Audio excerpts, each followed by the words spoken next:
Sofia a ainsi réussi à grimper difficilement dans la pièce. Sofia a trouvé son fauteuil roulant et a voulu utiliser le dispositif de descente pour aller au premier étage, mais après avoir appuyé plusieurs fois sur le bouton, la machine n'a absolument pas réagi. Sofia a regardé la source d'alimentation derrière elle et a découvert que le fil électrique avait été coupé depuis longtemps. À ce moment-là, Sofia n'avait plus d'autre choix. Elle a pris son courage à deux mains, a d'abord poussé le fauteuil roulant par l'escalier, puis s'est déplacée pour rouler du deuxième étage jusqu'en bas. La douleur de la chute violente l'a rendue incapable de bouger, mais c'est alors qu'elle a soudainement découvert que son orteil pouvait bouger. Elle était paralysée depuis plus de 10 ans, et elle n'aurait jamais imaginé qu'après avoir arrêté de prendre le médicament en cachette pendant un certain temps, son orteil retrouvait une sensation. Cela signifiait-il qu'elle pourrait peut-être se relever un jour? Cette idée lui a donné une énorme motivation. Elle a enduré la douleur pour grimper sur son fauteuil roulant, puis a couru hors de la maison. Elle a roulé son fauteuil roulant de toutes ses forces, à toute vitesse sur la route. Juste à ce moment-là, une voiture s'approchait. Elle a hâtivement couru vers elle. Heureusement, le conducteur a appuyé sur le frein à temps,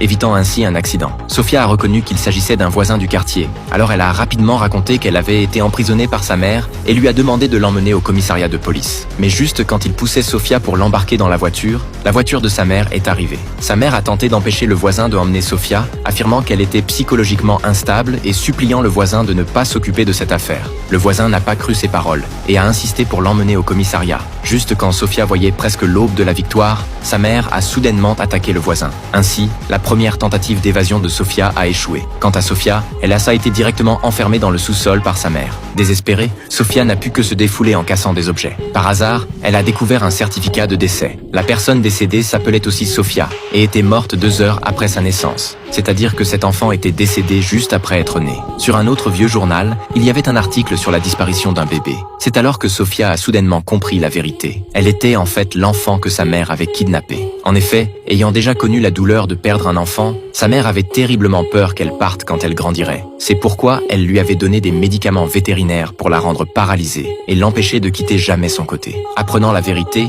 Sofia n'a pas pu retenir ses larmes et a éclaté en sanglots. Justement à ce moment-là, sa mère a poussé la porte et est entrée. Elle a tenté de tromper Sofia pour qu'elle continue d'être une fille obéissante, mais Sofia n'a bien sûr pas accepté. Voyant que Sofia était complètement hors de son contrôle, sa mère a enfin enlevé son masque de fausse gentillesse et a commencé à crier hystériquement. Elle a sorti un poison, voulant transformer Sofia en végétative, afin de pouvoir la garder avec elle pour toujours.